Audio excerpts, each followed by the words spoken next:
Glamour, ক্ষমতা আর অগাধ সম্পদের আড়ালে লুকিয়ে ছিল এক পৈশাচিক অধ্যায়। কুখ্যাত যৌন অপরাধী জেফ্রি এপস্টিন গড়ে তুলেছিলেন এক নারকীয় সাম্রাজ্য।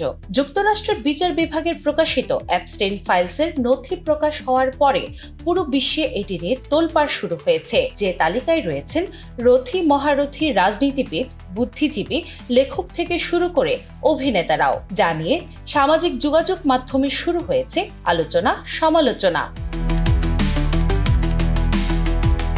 প্রকাশিত নথিতে নাম এসেছে ব্রিটিশ রাজপরিবারের প্রাক্তন প্রিন্স অ্যান্ড্রু থেকে শুরু করে সাবেক মার্কিন president Bill Clinton, Donald Trump, Elon Musk, Bill Gates. তবে চমক এখানেই শেষ নয়।